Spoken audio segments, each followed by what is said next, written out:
And hopefully you're in the right spot, because if you want to be here for TD Ordinance Crafting 101, or TDM, I'm sorry, not TD, TDM Ordinance Crafting, that's what this is. Before I get started and introduce the speakers, I'm supposed to make an announcement. If you've lost SEPTA key cards, please go to the front desk, and they have those.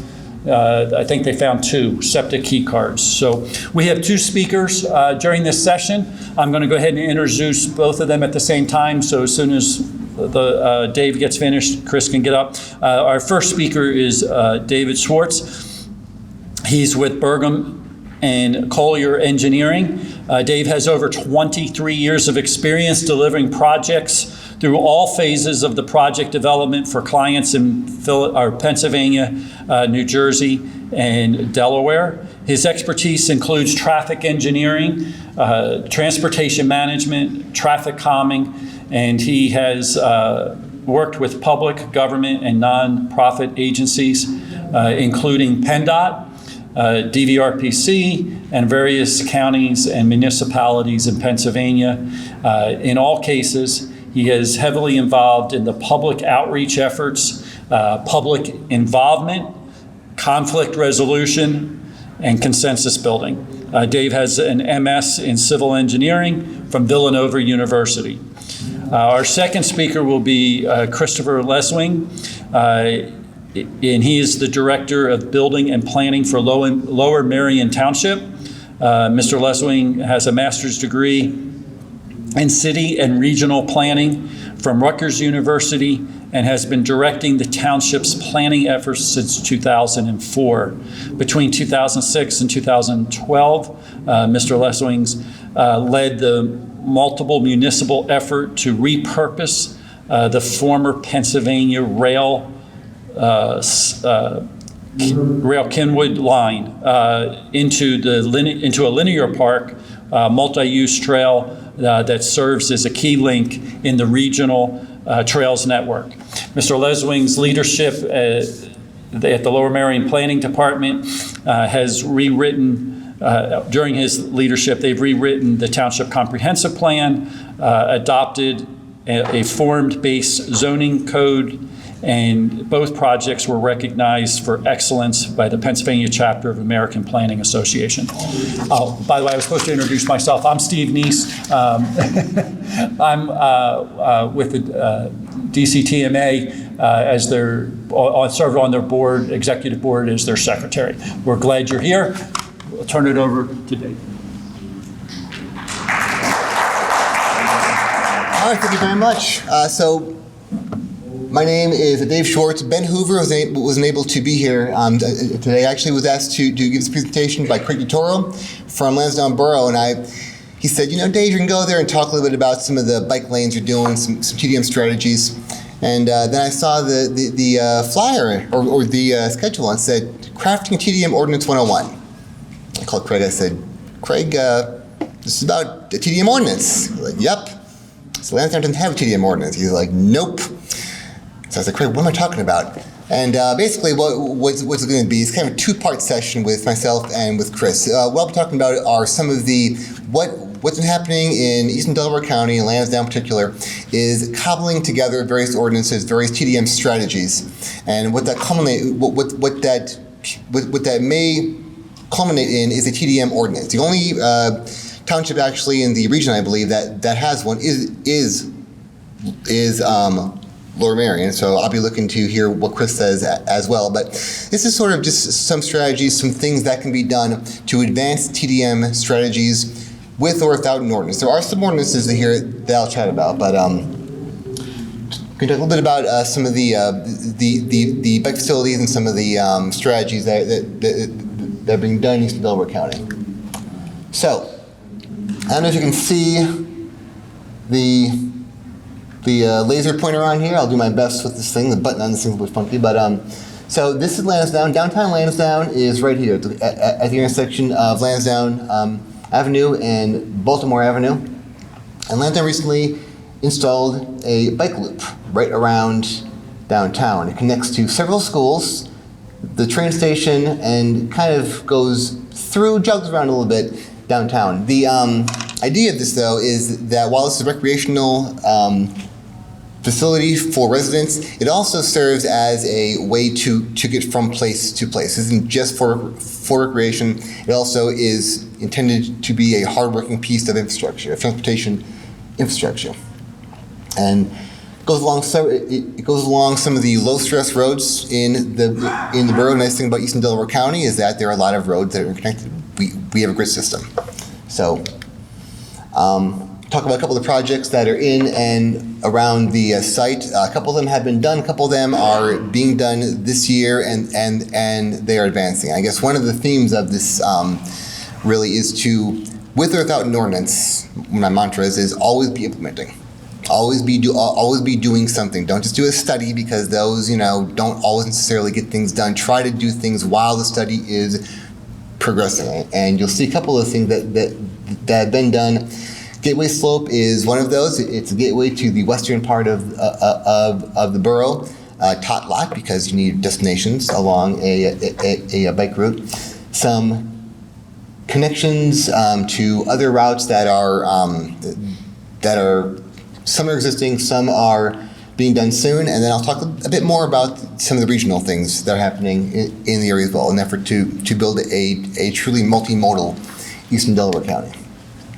So, this is what this is the Gateway Slope Trail right here. This is right on the, if I can back up for a second, that is right on the western edge here of the borough. Previously, it was just a kind of vacant grass lot. In Baltimore Avenue, in this area, you can see it's kind of hilly. It's also very high volume. Very difficult to do anything on road in this area of Baltimore Avenue. So the idea was to create a gateway to Lansdowne Borough and to add in a shared use path alongside of the road. Not only does it look nice as you're coming in as a gateway feature, it also connects the community right here to the bike loop. This area right down here is basically a cliff. So this is a much needed feeder route, if you will, to the bike loop. And like I said, this is for the idea of this bike loop is to connect people where they live, work, and play. And speaking of play, you may notice there's a little kind of extension here of that bike route going to what has just been built, a tot lot at McKinley. The idea is here to try to get folks to and from there without needing to drive. This is a small lot. It's kind of nice though. It has some features for the kids to climb around on. I want to talk also a little bit about this. This is along Lansdowne Avenue. There was some. This is one of the connections to the bike loop along Lansdowne. A couple of years ago, back in 2020. Lansdowne was scheduled to be repaved from Garrett Road, which is off the map here, all the way down through the borough of Yeadon. That was put off due to COVID, and so in 2021, they were looking to pave it again. We started the study actually in March of the year. Heard about this.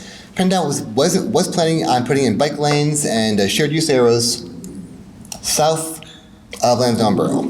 They were not planning on doing that north of the borough. I asked why. They said, well, we spoke to the municipalities a couple years ago, and they weren't that into it. So that was back in, I think, 2019. I said, let me check again, because I happen to know some of the folks in these areas. I think that they're into bike lanes. So we got everybody in the same room together, and PennDOT generally is very, very good about this. I know a lot of times people think PennDOT is the 500-pound gorilla in the room when it comes to multimodal travel. They've actually gotten a lot better over the past several years, and they're willing to work with municipalities to put in bike lanes and pedestrian features and so forth. I think back in the 90s, I was talking one of the guys from PennDOT was overheard saying, we don't do bike or pit facilities because they don't pay a gas tax. Obviously, that was 30 years ago. Things have changed since then. So we had Lansdowne Borough, Upper Delaware Township, and PennDOT in the same room together. And, oops, wrong way. And as you can see, they went ahead and were able to install bike lanes, making a full set of bike lanes and some sharrows from Garrett Road all the way down through Yate. And Garrett Road, by the way, is where the new Delaware County Community College is. It's where a YMCA is. SEPTA stop is up there. It's a very, very good destination. So got a lot out of that, and that route feeds into the bike loop and goes and further out from that bike loop. Now, this was not an ordinance, but what this was PennDOT. If there's a state road that they are repaving, what the municipality needs to sign back in the day, years ago, they had to go through a bicycle occupancy permit, which was an arduous process, very costly, very time consuming. The way that this is done now is you submit a letter to PennDOT, agree to maintain, I believe it's the bike route signs and little stencil guys right here, and that's it.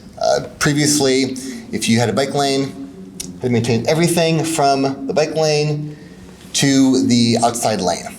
With regards to snow plowing, striping, everything, that has been changed. It's much easier now, and actually PennDOT does have an entire bike-friendly resurfacing program now that they'll be doing as they do their projects. So that's just one method. Occasionally, if there's parking being removed, it'll require an ordinance. In this case, it wasn't. It was just big, huge 17-foot wide lanes that, even though the speed limit was 25 miles per hour, no, it's going 25 miles per hour. So this helps a little bit, calm traffic, and added some TDM features there as well. This is one of the another part of the bike route. This is one where an ordinance was used. This is along Scottsdale Road, which is right down this stretch right here. Scottsdale Road, as you can tell, there's not a lot going on there. There was as far as development-wise, there is some wooded areas, some very steep slopes, so not much can be built here. So the road's pretty narrow. It's about 20 feet wide. In order to have bike lanes there, they want to do sharrows in both directions, have two-directional traffic. That could have been a bit dangerous. So what was done was an ordinance was passed to make the road one way, and had sharrows in one direction and a contraflow bike lane in the other. I believe that they also looked at a cycle track, but that was eventually deemed too costly. I'm not entirely sure the history of that, but that was done through some public outreach using some ARP funds, and that part was complete. I actually just drove it the other day. This is another area along in the borough. Again, an ordinance was required for this spot along Whitecomb. It was somewhat controversial actually, because on-street parking was removed in favor of a bike lane, kind of buffered bike lane here, where the driveways are. And really kind of what this has led to over the past couple of years. Back in 2021, actually in 2022, we completed a study called the Eastern Delco Bikeway Prioritization Program, and that looked at up to 30 routes through Delaware County. We identified a grant opportunity in the winter of 2021 called the Transportation Options Program, or TOP grant. It's through DVR PC, and secured $500,000 to put in some of these measures throughout the region. Now, we have a much bigger map that shows a lot more routes. I figured I'd just show this one for the purposes of this, but you see Lansdowne's bike route, or bike loop, right around here, right around downtown. And what the goal is then is to connect everything. The way the DVRPC puts it, they want to put together low stress islands. A lot of the roads in this area are fairly low stress. They're low volume, they're somewhat narrow, but they are conducive to bicycle travel. So the goal, and that's really what the bike loop in Lansdowne was placed on. It was placed on largely local, low volume, low speed roads. The idea now is to connect that to other areas that also have low volume, low speed roads. So a lot of these connections that you see here are on bigger roads. And the whole point of that is to get people from one low stress area to another. So you see Baltimore Avenue here, we have looking at a possible cycle track there, sort of a bike bypass, if you will, of downtown Lansdowne and East Lansdowne, right along Pembroke. There is some room to connect Baltimore Avenue to that new shared use path west of there, and there are a bunch of projects also happening in Upper Darby. I believe PennDOT, actually, this is still Lansdowne. PennDOT's doing stripping along Marshall with bike lanes in one direction. We're doing one along Plumstead in the other direction.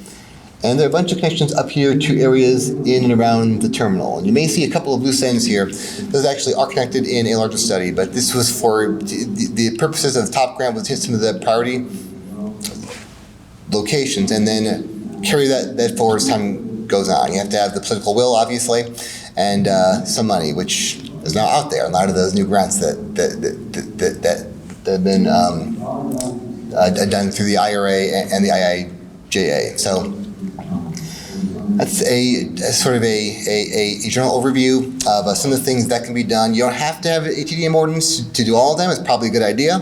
But these are some strategies that can be done through local ordinances and through cobbling together a variety of different interests, grants, and laws. So with that, I guess I'll give it off to Chris.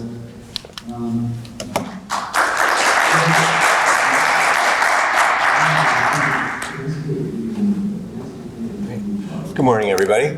I'm going to try to project my voice as deeply as the gentleman next door, which is a rather impressive pace, I have to admit.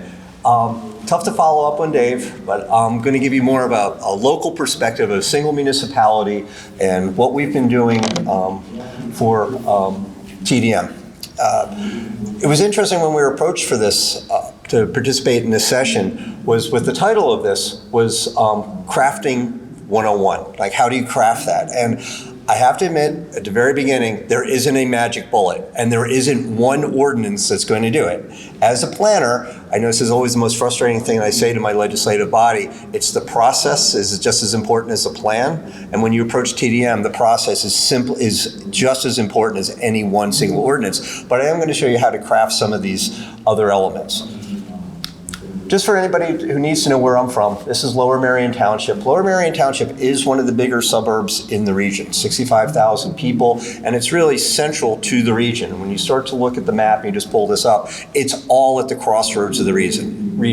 You have 476, 76, and Route 1 all come together. It's right outside of Philadelphia. So as you can imagine, traffic coming through the region, just not into the community, is something of great concern. It's a great concern to people that live there. Lower Merion is primarily a residential community. 75% of our land area is residential. Only 3% of our land area is commercial. And that commercial space is not what's generating the traffic. We really are at the crossroads of that. But how can we reduce that traffic going forward is really part of our key. So to do this, it's been a very long process, and we've been getting to the actual legislation by doing planning. So in 2016, we adopted a comprehensive plan. That's when I first met Dave. Dave was a consultant for another firm at that time and helped us and assisted us with our circulation plan that I'll reference in just a second. And then in 2020, we took that comprehensive plan and we implemented the recommendations of that for land use into a complete rewrite of our zoning ordinance. And as you can imagine, Lower Merion Township, being right outside of Philadelphia, is a community filled with doctors and lawyers. Lawyers love the zoning code. Lower Merion was the first suburban community in Pennsylvania to adopt a zoning code back in 1926. We waited right till after the Supreme Court had made that legal. And Lower Merion, back in the early 19th century, was where the leaders of the Pennsylvania Railroad lived. And at that time, Pennsylvania Railroad was developing Penn Station in New York City. And at that time, around Penn Station, New York City was the first city in America to really adopt that big comprehensive zoning ordinance. So Lower Merion, in their wisdom, took the same person that wrote New York City zoning ordinance and wrote their original zoning ordinance back in 1927. So updating that was a major challenge, and we were able to pull that off in 18 months in 2020. And then in 2022, we updated our subdivision and land development ordinance. Each of these elements was an important step on the way to creating TDM. In each of these elements, TDM and good, honest transportation planning is embedded in that. So in our comprehensive plan had a number of different elements, and one of the first ones this kicks off. We didn't kick off with the land use element. We kicked off with the open space plan, and then we kicked off with the circulation plan. Because from my perspective as a planner, land use should follow transportation. Transportation shouldn't follow land use. So we wanted to reorient the community back to this. And one of the big statements in here is just as part of that policy that leads into that legislation is that while automobiles are an important component of suburban mobility, this plan is based on the assumption that the best way to reduce congestion is to develop land use policies and physical infrastructure that make it safer and more convenient for people to use public transportation, walk, and bike for local trips. So this is a policy statement of our community. And then we added also in the circulation plan a real emphasis on creating a complete streets approach. Lower Merion being a suburb, it was always, we have areas that were built around train stations, it was the main line, but then the rest of the community is built around the automobile. And a lot of it's oriented in the western suburbs, but we needed to reorganize that to ourselves to be able to create that infrastructure that can make TDM work. Because it's really trying to use bikes, walking, any other mobility besides the single occupancy car trips to reduce traffic congestion. One less car always helps. So it was also based in the comprehensive plan, which is a huge lift. The comprehensive plan took much longer to do than rewriting our zoning ordinance, because in the township's perspective, it was much easier to do small geographic projects than to try to take 65,000 people on at the same time. So we were able to, in our comprehensive plan, coordinate a lot of different planning efforts. We had a master plan for our different commercial areas. Ardmore has its own master plan. Bryn Mawr had its own master plan. We tried to utilize as many great tools as we could. In 2006, the Rock Hill Road corridor, which had been a light industrial area, had a quarry that was going out of business. That was rezoned for mixed-use development, and it also had a transportation services overlay. We took that same tool and applied that to City Avenue, that district where all the office buildings are, in 2012. And we also utilized another great tool that I will recommend to any community going forward, which is the official map. It's something that's in the municipalities planning code. And with the City Avenue zoning ordinance, the official map showed a series of multi-use pathways around the perimeter of all of the parcels in the City Avenue district. So in any time one of those parcels is redeveloped, they are required by ordinance to install that multi-use path. And they're also required by the subdivision code to put in a sidewalk. That multi-use path, we didn't realize it at first, but now we've started to realize it, is scooter infrastructure. It's a separate way of getting from train stations through the district. One of the weaknesses of the City Avenue district is it doesn't have a train station in the middle of the district. The two train stations are on the perimeter of this district. One is the Wissahickon train station and transit center, which isn't even in Lower Merion. It's the bottom of the Schuylkill Valley, but it's connected by the scooter infrastructure, and the Overbrook train station. And there's also the ballast station. The distance makes it unlikely that people will take transit in and then have to take a cab or drive into the office park. But having the scooter infrastructure really creates a way to have multimodal micromobility added into the mix. Just last month, we applied for a grant with Montgomery County Planning Commission for bike share in the district to connect these transit stations to the area. So it's slowly building up. And if anybody knows any of the county commissioners in Montgomery County, please put a good word in for our grant, because we're really counting on it. So in the rewrite, we took our areas and we took an area and we said, this is Lower Merion Township. It's primarily single-family neighborhoods, and we're not going to build any more single-family homes, right? People in single-family homes don't want any more density. We agree, because from a transportation planning standpoint, single-family homes are what are causing the traffic. The big office parks aren't necessarily the ones that are doing that. It's those individual trips into neighborhoods that don't have sidewalks, that for every single trip somebody's doing that. So if we're going to help to rectify transportation in the township, let's just not build any more of that. And we put together a map that shows where we're going to preserve those neighborhoods, where we're going to infill, and then where we're going to redevelop. And all of that redevelopment is based around transit and shopping. And previously, we had an orientation that with our transit, it was all about commuting to the region center, right? It was a hub and spoke. That's how last century, the transportation network developed. But over time, we now have office parks ringing Lower Merion Township out on the edges of the area, and not all of the offices are at the center of the region. But what we've decided that we want to do is be able to use transit to get to work, and there are still employers that are coming. We have large hospitals and people are coming through that spoke system. But we also now know, especially after the pandemic, that we have great downtowns and we have a lot of people that live, and not everybody goes to the work all the time. Those downtowns are what we should be orienting. We're not necessarily looking at a regional connection with a lot of our TDM. We're looking at a local connection, and that's good town building. That's building safer sidewalks, safer bike lanes, safer intersections, and it reinforces the great place that everybody wants to live. And so then we also worked with our subdivision code, and in that we have a complete streets section. We worked with the Montgomery County Planning Commission. They did a great job helping us out with this. But then one of the key things that we did in this is we got rid of cul-de-sacs. I grew up I have to admit, I grew up in Cherry Hill. I grew up at the end of a cul-de-sac, behind a strip shopping center, a quarter mile from the New Jersey Turnpike. There's no way I couldn't have become a planner, right?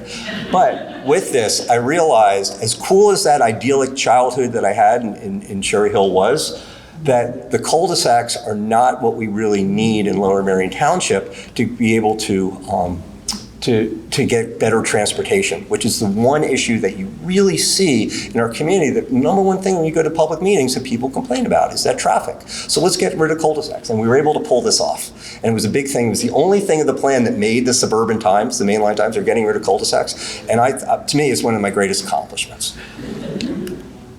So based on that, we got into this, we did all this planning. So how do we get into some of the regulations? So in 2018, we were working with the Greater Valley Forge Transportation Management Agency. And we jointly applied to DVRPC for a grant, and we received a grant to write a policy. And that's what we did. We took all of these things from our comprehensive plan and all that other work, and we put a stated policy together for TDM. We adopted that policy in 2020. It has specific goals, and I'll get into this in just a second. And it has some specific data behind it and what we want to achieve. And then, after 2020, we've been starting to implement that policy through specific regulations. And those specific regulations include some provisions in our zoning ordinance for reserved parking. So any new project that comes in, and that redevelopment, that growth area, this big office park on City Avenue is going to get redeveloped, or in Ardmore, when somebody comes in, they can't put all of their parking in. And a lot of times we might hold that in reserve. With that reserved parking, then in order to do that, they're required to do a transportation demand management plan. And with that, they need to make specific improvements into the built environment to do that. The goal of the DVRCC grant was to change travel behavior and to reduce traffic congestion, clearly. And that's what all of these policies and then these implementation strategies do. So with the goal, the objective was to promote alternative modes, travel during off-peak hours, reduce trip distance and frequency, and rely on alternative routes. Now, all of this was pre-pandemic. We're still thinking this through. This is previous thinking. We're still updating on the fly, but it's still good planning as we go forward. And we just showing some good examples of how we've been able to do this. So we adopted the TDM policy. And the TDM policy went forward, and it had some real measurables, is to reduce AM and PM peak period trips by 5 to 7% by 2026. The pandemic and working from home may do this without us doing anything else, but if we can meet the policy, that would be great. But it gives us this rationale every time we're trying to put a multi-use path in, or we talk about redevelopment, why it's a good thing. The redevelopment helps us get to where we want to go. But so the policy clearly outlines what we're trying to achieve. Then we adopted the ordinance, and the ordinance we put in for the reserved parking, and this is in our zoning code. And while it just seems like it's reserved parking, it's not that much. This is really triggers. If you're going to build a big building in the township, you're going to reserve some parking somewhere, right? If you're going to build a 200 unit apartment building with our parking standards being a little high, you're going to ask to have them reduced. And in order to do this, you need to give us a plan. And in that plan, you need to show You need to show how you're going to do it. We're capturing your origin and destination data so we can better monitor it. And then you're going to have to make some physical improvements, constructing a multi-use path, putting in public, like a bus shelter, or some of these other elements that we have in here. So now we have this TDM plan and we have this TDM policy. And we've been working for 10 years and we've channeled all of our growth to the City Avenue corridor, right? It's not happening in the rest of the township. We're going to have some in Ardmore, we're going to have some in Bryn Mawr, but that's really fine-grained infill development. The real development that we're going to have along City Avenue. To the right is 76, and then we're going down Route 1 to where we are today.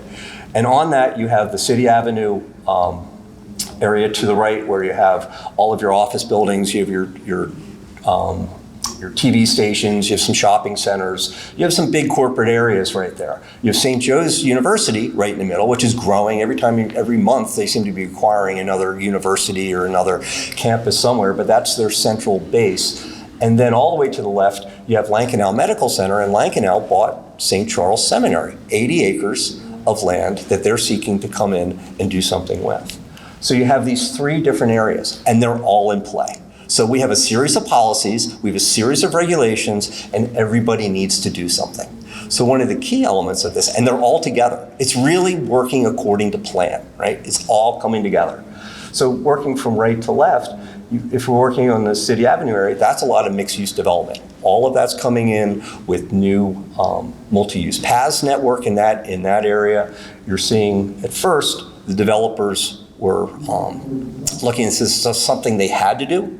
And now what we're finding is when we talk to the different developers and the existing property owners, they're asking when we're going to fill in the gaps, right? This is no longer something that's optional anymore. This is something necessary. It's amazing and very satisfying to see that the private sector has embraced this planning. And then in the center, you're seeing St. Joe's University. We're currently working with St. Joe's University on a rezoning. Right. They have a master plan and they want to be able to expand. St. Joe's University is a major traffic generator. There's a lot of commuting coming from over in Merion on the other side of the river and down Route 1. So we're going to require them to have a TDM plan and make significant improvements as a condition of that rezoning. So that'll all be baked into their new rezoning.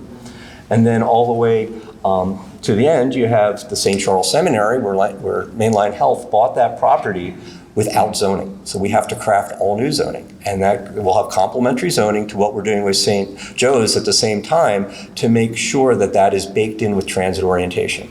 A couple years ago, I took a walk with GVF when we were looking at Lankenau to find ways to get people from the Overbrook Transit Center, which is at the bottom corner of the St. Charles property, over to Lankenau. Now, St. Charles is a gated area. You had to walk along City Avenue along a little 3-foot wide stretch of hostile sidewalk to get to Lankenau, and you wondered why nobody was taking the train to Lankenau. Well, now with the two integrated campuses together, we're going to require them to be there. We're going to build in that scooter infrastructure. There'll be paths that go and connect these. And one of the cool things that they're proposing with this is a bridge over Lancaster Avenue.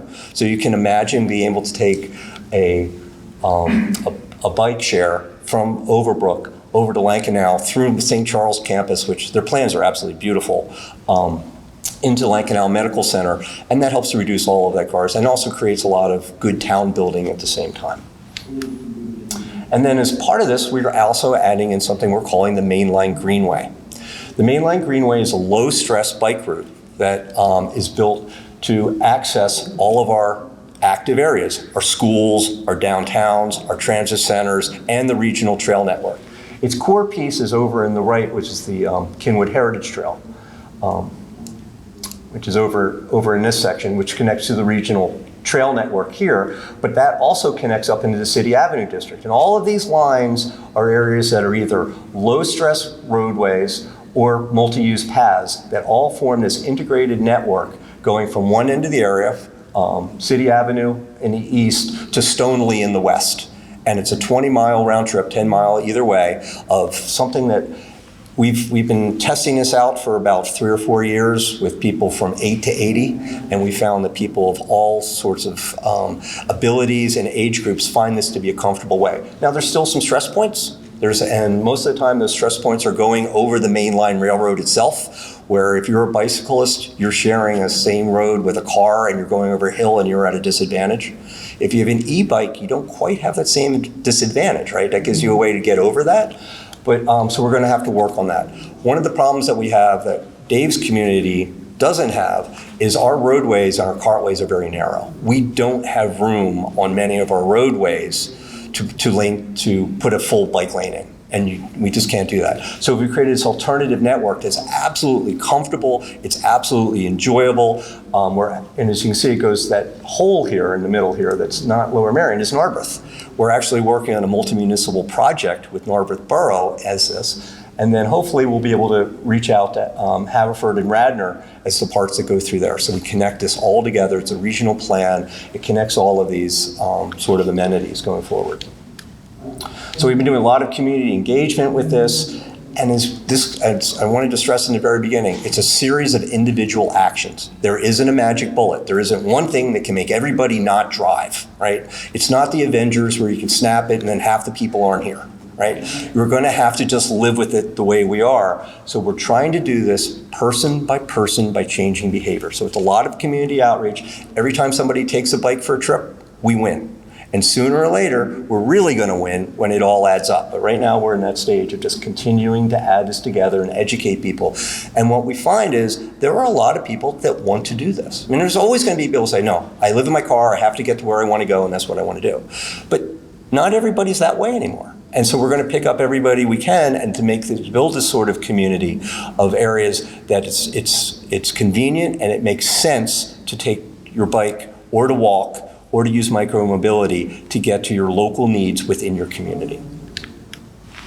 So we've been making a lot of transit investments. We've been coordinating with SEPTA along the way. They've been absolutely fabulous in this with the Overbrook remodeling project, with the Ardmore project, and with Bus Revolution. So we've been looking, understanding how SEPTA works, and then we come back and as part of our land development, we're getting bus shelters.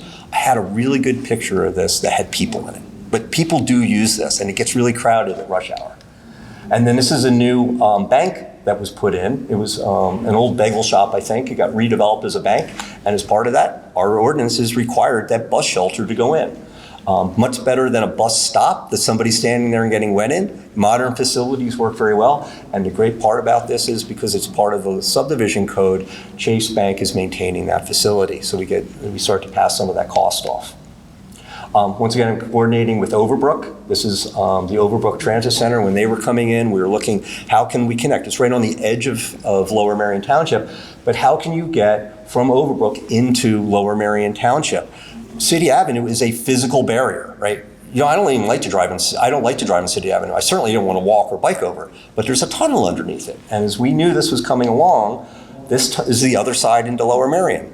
Township had bought this parcel of land. It's an old brownfield, and we were going to turn it into a park. And what we did was we built a path. And this simple path connects you to the train station. That's the platform right there, and connects you in, and you can bike anywhere. It connects you to that mainline greenway that I had shown previously. We're going to repeat this path on the other side, and that'll be a path that'll connect to St. Charles Seminary and Lankenau at the same time. Simple, you avoid all the cars, it's comfortable, and when this gets landscaped, it'll be beautiful. Been doing a lot of public outreach. This is once again the mainline greenway. A lot of these rides, as we're doing our sidewalk plan now, we'll be doing a lot of these as walks. People do love to come out. We've had up to 80 people on some of these rides, and they're very enjoyable. And then with land development, we've been talking about putting in new trails and new bikes. This is down at the river opposite Merion, and we have a trail that was required to be put in as part of a 300-unit apartment building. It was formerly called the Royal Athena. And the trail had to be put in and connects over the Pencoy Bridge to the Wissahickon Transit Center. At that time, the developer came in, and they liked the idea of doing the trail, but they had this high parking standard. So we required them to in order to reduce their parking, they had to put in a multi-use trail, and they had to connect that multi-use trail to a transit center. Well, the transit center was in Philadelphia over the river. So part of that trail that goes over the bridge is part of a public covenant, 24/7, maintained by the developer, that provides regional access to the trail network for all residents of Lower Merion Township. Well, the property next to it, this has been an old ironworks. It's a really wonderful building. It's called the Pencoid Ironworks. And they showed these renderings of what their area would be redeveloped. They wanted to strip the skin off of an old storage area and build it as a hotel. And they were really saying that this is on the regional trail network. This is what it's going to look like. And that was the rendering. And today, that's what the rendering looks like. I didn't have a bike in it, but it looks just like it was supposed to. People are using it, and there's bikes, and they don't have enough bike parking. And it shows that it's a place that people have food. It's one of the great restaurants on top of the hotel, but just the daily part of it, having a cafe downstairs, works out absolutely tremendously. And because this is so successful, the owners of the Susquehanna Investment Group and Philadelphia Insurance approached the township and said, so many of their employees use this area that the township needs to build the infrastructure to connect from their places on City Avenue down here. And part of that is we're working with that and working with some of the funding now to make these essential connections down through here. So it's been very satisfying. So hopefully with 101, it's not a single ordinance, it's more of a process of continuing to look at opportunities to just make better town building and integrate TDM into your everyday activities as a municipality. So thank you very much, and Dave and I are here to answer questions. Mark. I want to try to connect the dots between the two presentations. Lower Merion, obviously, geographically large, lots of resources. A lot of municipalities in Delaware County, small, limited resources. You've worked very hard to bring together multiple municipalities around the plan. How do you think, or do you have any thoughts on how to merge what's happened in Lower Merion with the municipal structure in Delaware County to make this model start to work in this environment, which I think is why this session is being held. Yeah, I mean, that's one thing. Can we get it? Well, for the recording, you might. Yeah, for the recording, you can use it. All right, I'll back up here. Well, I think you hit the nail on the head, kind of, as you just said it. In Delaware County, it's very difficult for any one municipality to do a lot of these things because it takes capacity. It takes money. It's one of the reasons I think why Lansdowne reached out to their neighbors, to Upper Darby, which obviously is pretty huge, to East Lansdowne, to Yeadon, and those four municipalities have maintained it's not an official kind of setup, but they have maintained kind of a loose collection of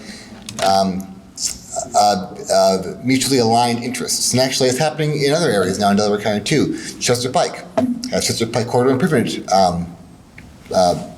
Plan, and it's the same thing. It's 5 boroughs that all get together to work on a corridor that when they have shared interests. That's really, I think, the key in Delaware County. Delaware County, if you look at the map, I always say this, like in Montco or Bucks, anywhere else, a lot of the townships there, if you look at them, they're square. In Delaware County, it's a mess. I mean, it's like a pot of well-cooked spaghetti thrown onto a map, and I mean that is the map of Delaware County. There are islands and peninsulas and all sorts of like weird-looking stuff there. If it's a map. So one thing that has to be done, I think, in Delaware County, because it's unique, I think, in that way, in the region, it's got to be collaborative. I mean, if you look at some of our boroughs are tiny. Look at Millbourne and Colwyn, some of those areas. They need partnerships in order to do some of these things. So that is going to be, I think, I don't want to call it a magic bullet, but that certainly is going to be something that has to be done moving forward. And then also, like I mentioned, in the presentation, a lot of things can be done with regional partnerships. SEPTA, I think, would be a great partner for a lot of these things. The trolley modernization plan, a lot of the stuff they're doing with regional rail in the area, and PennDOT. PennDOT has a lot of state roads. Pennsylvania is one of the few states in the country where counties, except for Montgomery County, I believe, owns a couple of them, but counties generally don't own roads. You have state, you have local, and that's it. So the good news about that is PennDOT owns a lot of the roads in the area. So whenever there's repaving done, or even just a restriping plan done, that's an opportunity. It's a matter of seeing opportunities before, or in some cases as they're happening, and try to do things within that framework. Like I said, all would be implementing. You all have to be aware of what's happening and of opportunities those bring up. I don't know, Chris, if you have any additional. Yeah, Mark, it's a really great question. Because I think when you saw some of the maps I had, we're touching everything. So as Lower Merion, we're trying to cooperate. But I think to Dave's point, the government structure of where we are in the Delaware Valley doesn't really align with how the relationships are. I mean, with Lower Merion, we're on the border of Delaware County, and we're actually more related to Chester County, right? The main line spans three different counties. There is no governmental agency or even nonprofit, besides DVRPC, sorry guys, but that really comes out and says, you all need to work together because you have common interests, right? So much of this, there is a need for this, right? To kind of take a step back and say, where are our commonalities? And I know Delaware Valley, I was a consultant before I was planning director at Lower Merion back in the early 2000s, and we did some work with Delaware County because Delaware County is always recognized they have too many municipalities, right? The small borough municipality structure that they have creates inefficiencies. We need to create those structures. And I think if anything comes out of this, how can we find ways to do that? And maybe that's something that, maybe it's DVRPC is the leadership on this. Maybe it's the state, or it's something I've always wanted to work on. There's a planning director here that wants to talk to me about how we can form those relationships. I believe in it, but that's a tool that we need as a region to be able to do this, that we just we don't have that. How you doing? George Needles, I'm the township manager of which I just want to say kudos on this site. I was there with the Pennsylvania Municipal League for our district meeting last week and got a little tour of it. Very cool, great, awesome thing to do. A little disappointed Lower Merion wasn't present at the league, but it's okay. Nobody invited? I think back to this question, hitting the nail on the head. I mean, you're a professional planner, and your organization is a very structured organization, right?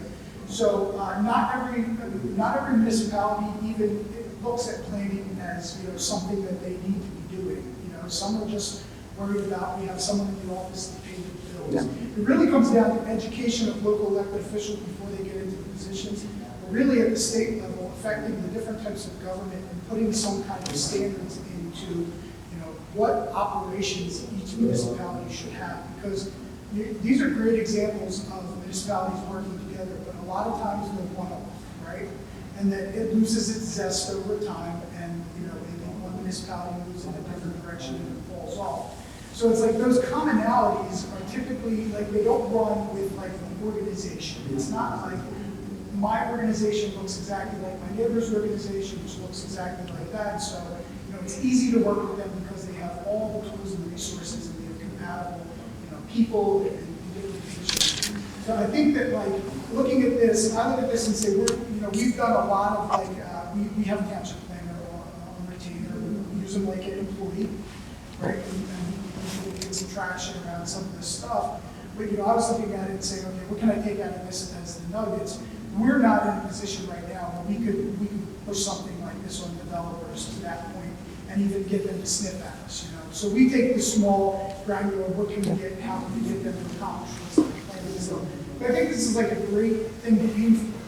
Aim for that ability that you have that structure in the municipality and that you're that desirable location to where you can get the traction with that. So the size of Lower Merion makes it optimal to do that. I mean, we are 5, 6, 7 different boroughs, really. I mean, they're completely different areas, but they just happen to be united in a common government structure, right? And we also benefit, frankly, from the resources of those single-family neighborhoods that don't have a lot of issues, and they can provide a lot of resources to us to be able to do that, to share that together. But that is something that I would love to have, continue this conversation. How do we build those structures? Because right now we don't have that regional leadership, and it's something that we could do. I mean, I just know from my own experience working with the Kinwood Trail in Philadelphia. I mean, we all talk the same language out in the suburbs. The cultural shift between working with the city of Philadelphia and working with Lower Merion Township, and we share a massive border with them and a lot of common interests. It's very difficult. I wouldn't even know who to call in Philadelphia. I have a lot of relationships now through the trails, But I don't even know who to pick up that phone to do that, and we need somebody to help us do that. And one thing I'll just say as well, kind of, in addition to what you said, you're right. You need that big vision. But I mean, I've always said, plan big but start small. And one of the biggest things, you say that there are a lot of one-offs, and there are. I think one of the ways to get to get past that, if you will, or to keep that up, is to celebrate victories. And one thing that I live in Haverford Township. One thing that they have over there, we have an organization. It's a business organization.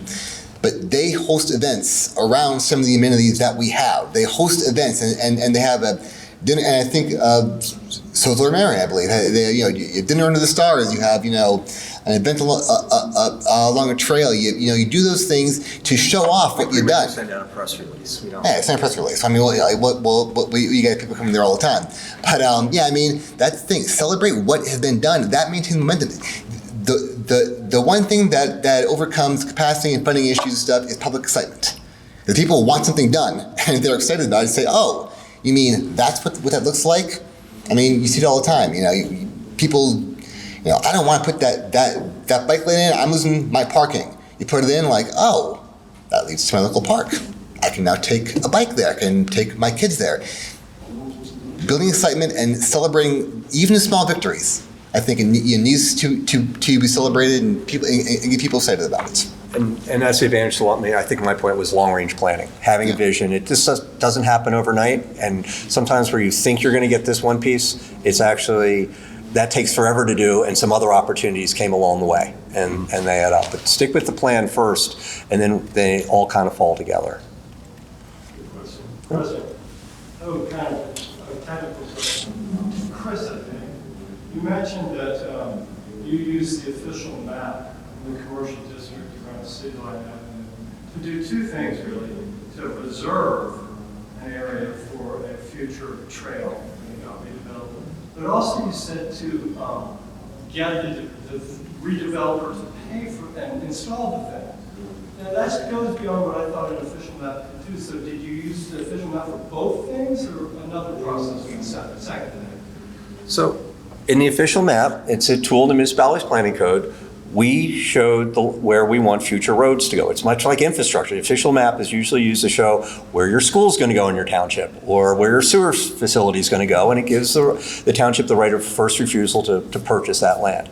In this case, with certain incentives built into our code, we got very sophisticated, where we said you need to put X amount of parking, you only get so much impervious surface, you only get so much height.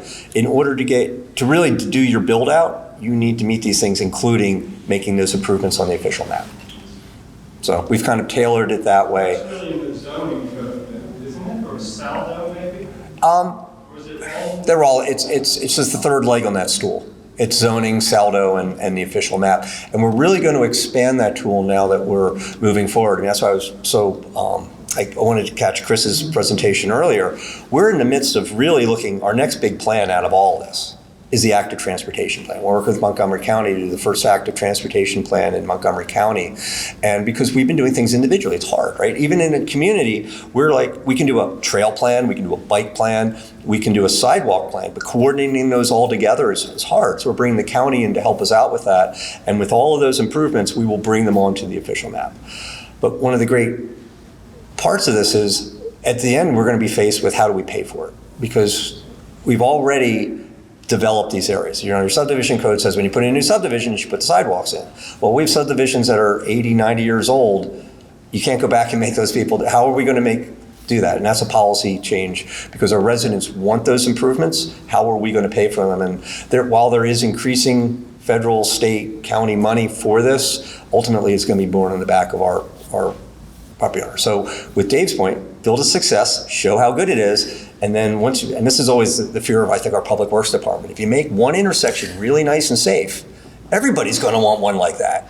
Well, yeah, and everybody should have one like that. So that's how we're going to try to do that. Build those small victories, and hopefully in 20 years somebody comes back and shows how the plan got implemented. All right, well, thank you. I think that's time for lunch.